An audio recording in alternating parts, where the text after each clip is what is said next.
Capítulo 28. O julgamento. Enquanto eu olhava, tronos foram colocados, e um ancião se assentou. Sua veste era branca como a neve, o cabelo era branco como a lã, seu trono era envolto em fogo, e as rodas do trono estavam em chamas. De diante dele saía um rio de fogo, milhares de milhares o serviam, milhões e milhões estavam diante dele. O tribunal iniciou o julgamento, e os livros foram abertos. Daniel 7, 9 e 10. Foi assim que Daniel viu o grande dia, quando a vida de cada ser humano passará em revista perante o juiz de toda a terra. O ancião de dias é Deus Pai. Ele é a fonte de todos os seres, a origem de toda a lei, e presidirá o julgamento. Santos anjos estarão lá como ministros e testemunhas. Vi alguém semelhante a um filho do homem, vindo com as nuvens dos céus. Ele se aproximou do ancião e foi conduzido à sua presença. Ele recebeu autoridade, glória e o reino. Todos os povos, nações e homens de todas as línguas o adoraram. Seu domínio é um domínio eterno que não acabará, e seu reino jamais será destruído. Verso 13 e 14. A vinda de Cristo descrita aqui não é sua segunda vinda à terra. Ele foi ao ancião de dias no céu para receber o reino, que lhe será dado quando sua obra como mediador terminar. Essa vinda, não seu segundo advento à terra, que aconteceria ao fim das 2.300 tardes e manhãs em 1844. Nosso grande sumo sacerdote entra no lugar santíssimo a fim de realizar sua última obra sacerdotal em nosso lugar. No cerimonial terreno e simbólico, somente aqueles cujos pecados eram transferidos para o santuário participavam do dia da expiação. De igual maneira, na grande expiação final e no juízo investigativo, os únicos casos a ser considerados são os daqueles que professam ser o povo de Deus. O julgamento dos ímpios é uma obra separada que acontecerá por um momento posterior. Deve começar o julgamento pela casa de Deus. 1 Pedro 4, 17. Os livros de registros no céu determinarão os vereditos do julgamento. O livro da vida contém o nome daqueles que algum dia ingressaram no serviço de Deus. Jesus disse aos discípulos: alegrem-se, porque seus nomes estão escritos nos céus. Lucas 10, 20. Paulo disse sobre seus cooperadores: os seus nomes estão no livro da vida. Filipenses 4, 3. Daniel declarou que o povo de Deus seria livrado, todo aquele cujo nome está escrito no livro. Daniel 12, 1. João, o revelador, afirmou que somente aqueles cujos nomes estão escritos no livro da vida do Cordeiro entrarão na cidade de Deus. Apocalipse 21, 27. Em um livro como memorial, Deus registra os bons atos daqueles que temiam o Senhor e honravam o seu nome. Malaquias 3,16.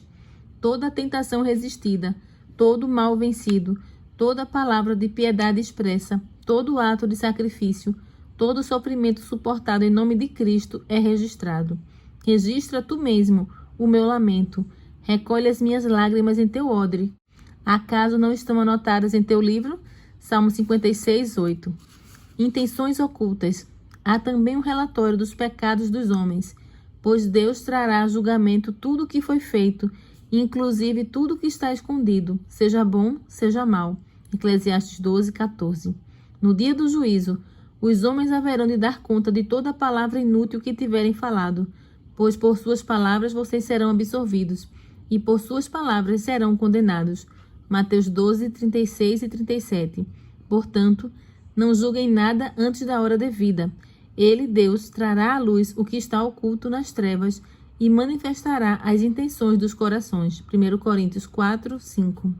Ao lado de cada nome nos livros do céu estão escritos toda má palavra, todo ato egoísta, todo dever não cumprido, todo pecado secreto.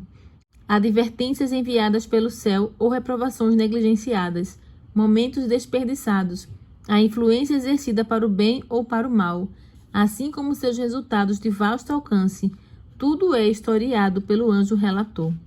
A norma de julgamento. A lei de Deus é o padrão do julgamento. Tema a Deus e obedeça aos seus mandamentos, porque isso é o essencial para o homem. Pois Deus trará a julgamento tudo o que foi feito, inclusive tudo o que está escondido, seja bom, seja mal. Eclesiastes 12, 13 e 14. Falem e ajam como quem vai ser julgado pela lei da liberdade. Tiago 2:12.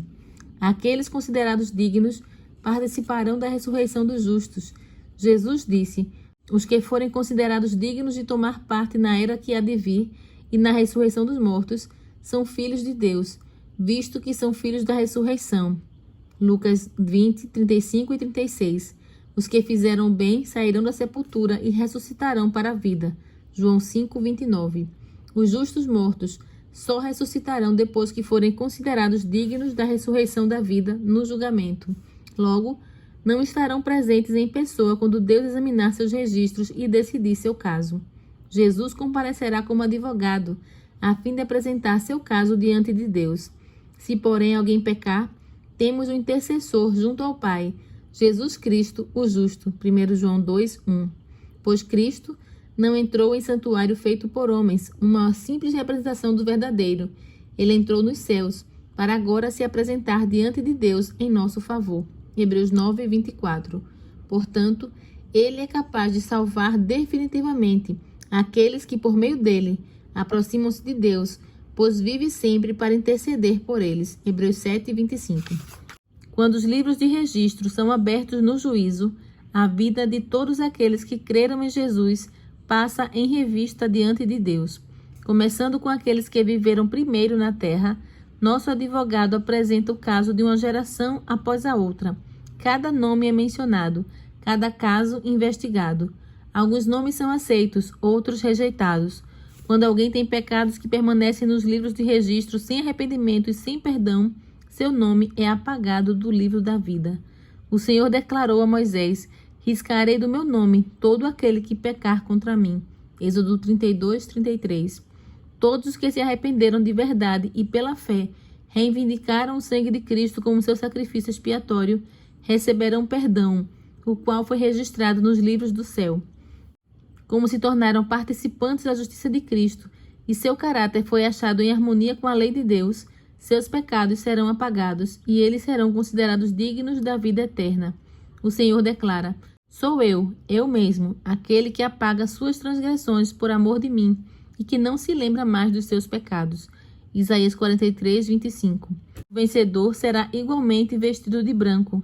Jamais apagarei o seu nome do livro da vida, mas o reconhecerei diante do meu Pai e dos seus anjos. Apocalipse 3:5. Quem, pois, me confessar diante dos homens, eu também o confessarei diante do meu Pai que está nos céus. Mas aquele que me negar diante dos homens, eu também o negarei diante do meu Pai que está nos céus. Mateus 10, 32 e 33.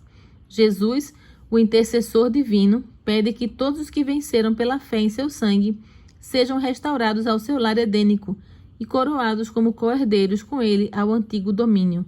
Miqueias 4:8. Cristo hoje roga que o plano de Deus na criação seja colocado em prática como se nunca houvesse caído.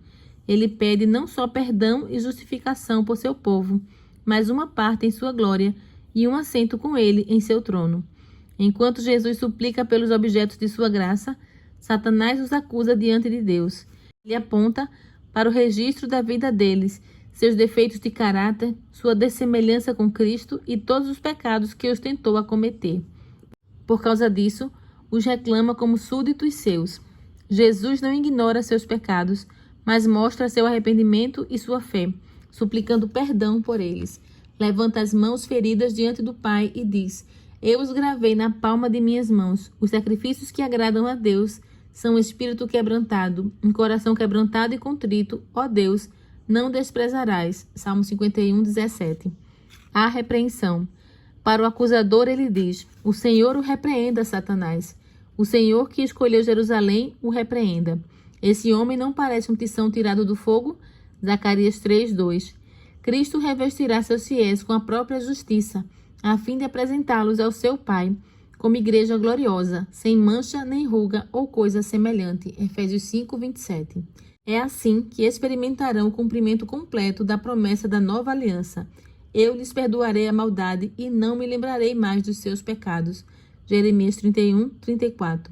Naqueles dias, naquela época, declara o Senhor, se procurará pela iniquidade de Israel, mas nada será achado.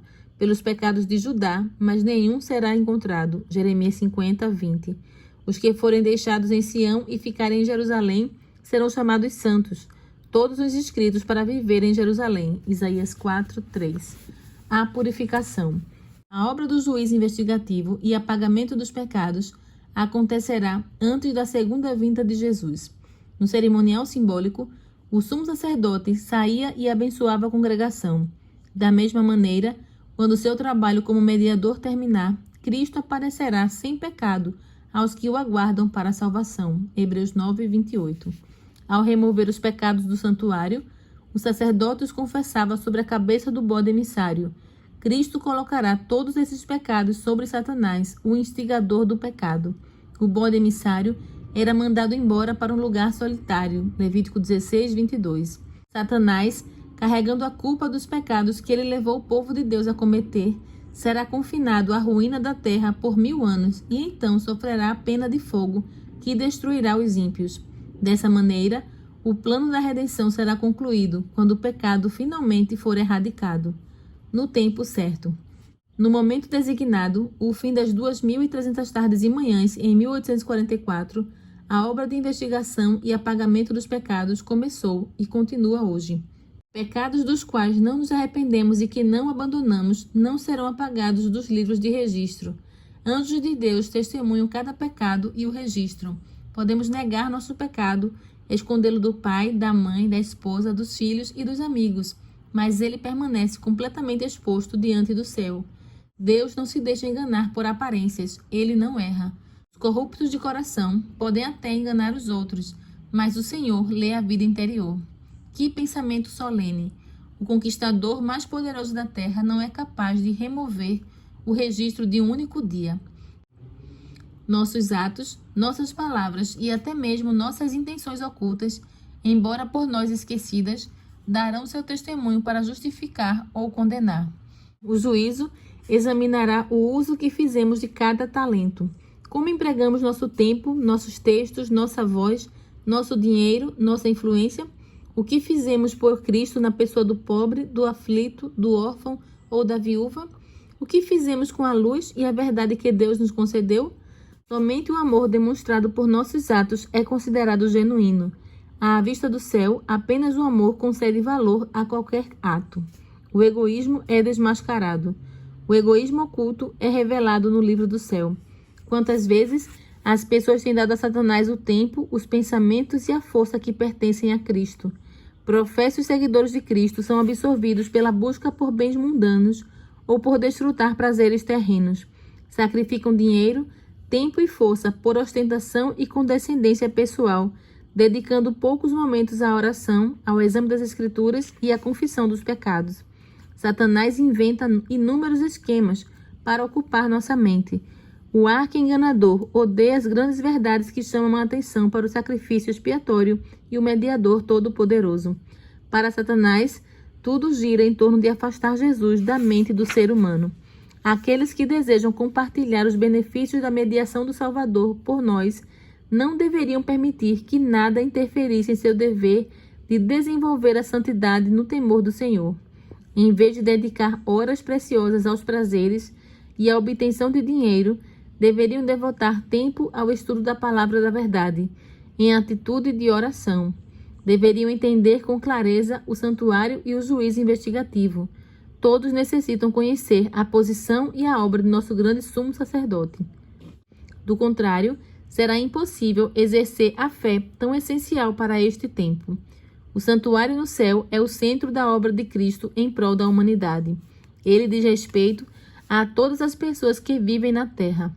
Abre o plano da redenção diante dos nossos olhos, trazendo-nos para mais perto do conflito entre a justiça e o pecado. A intercessão. A intercessão de Cristo por nós no santuário do alto é tão essencial para o plano da salvação como foi sua morte na cruz. Por meio de sua morte, ele começou a obra que ascendeu para completar no céu. Devemos entrar pela fé no santuário, onde Jesus, que nos precedeu, entrou em nosso lugar. Hebreus 6:20. E a luz da cruz se reflete. Ali adquirimos uma visão mais clara dos mistérios da redenção. Quem esconde os seus pecados não prospera, mas quem os confessa e os abandona encontrará misericórdia. Provérbios 28:13. Se aqueles que dão desculpas para suas faltas pudessem ver Como Satanás zomba de Cristo com o seu comportamento, confessariam seus pecados e os deixariam de lado. Por meio de defeitos de caráter, Satanás trabalha para obter controle de toda a mente. O inimigo sabe que se acariciarmos qualquer um de nossos defeitos, ele terá sucesso. Por isso, busca constantemente enganar os seguidores de Cristo com a mentira fatal de que é impossível vencê-los. Mas Jesus declarou a todos os seus seguidores: minha graça é suficiente a você. 2 Coríntios 12, 9. O meu jugo é suave e o meu fardo é leve. Mateus 11, 30. Ninguém deve pensar que seus defeitos de caráter são incuráveis. Deus dará fé e graça para superá-los. Vivemos hoje no grande dia da expiação. Enquanto o sumo sacerdote fazia expiação por Israel, todos tinham a obrigação de afligir a alma em arrependimento pelo pecado. De igual maneira, todos os que desejam que seu nome seja mantido no livro da vida devem afligir a própria alma diante de Deus em arrependimento verdadeiro. Deve haver sondagem profunda e fiel do coração. O espírito frívolo com o qual muitos condescendem deve ser posto de lado. Há uma batalha ferrenha à frente de todos aqueles que desejam subjugar as tendências más que tentam controlar a vida. Todos precisam ser encontrados sem mancha, nem ruga ou coisa semelhante. Efésios 5, 27. Nesta época, acima de todas as outras, é importante que todas as pessoas atentem para o conselho do Salvador. Fiquem atentos, vigiem. Vocês não sabem quando virá esse tempo. Marcos 13, 33. O destino de todos nós é decidido. O tempo da graça finalizará pouco tempo antes de o Senhor comparecer nas nuvens do céu. Ao vislumbrar essa ocasião, Cristo declarou: continue o injusto a praticar a injustiça, continue o imundo a imundícia, continue o justo a praticar justiça e continue o santo a santificar-se. Eis que venho em breve. A minha recompensa está comigo e eu retribuirei a cada um de acordo com o que fez. Apocalipse 22, 11 e 12. As pessoas estarão plantando e construindo, comendo e bebendo, sem a menor consciência de que Deus pronunciou a decisão final no santuário celestial.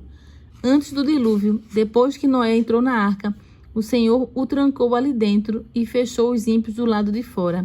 Por 7 dias, porém, as pessoas deram continuidade à sua vida de amor aos prazeres, zombando das advertências em relação ao juízo. O Salvador disse: assim acontecerá na vinda do Filho do Homem. Mateus 24, 39. Silenciosamente, de maneira tão imperceptível quanto a chegada do ladrão à meia-noite, chegará a hora que marcará a definição do destino de todos. Portanto, vigiem, se ele vier de repente, que não nos encontre dormindo. Marcos 13, 35 e 36. Aqueles que se cansam de vigiar e se voltam para os atrativos do mundo estão em uma condição perigosa. Enquanto o empresário está absorvido na busca por lucros, o amante dos prazeres procura autocondescendência e a filha da moda arruma seus adornos. Pode ser nessa hora que o juiz de toda a terra pronunciará a sentença. Foste pesado na balança e achado em falta. Daniel 5, 27.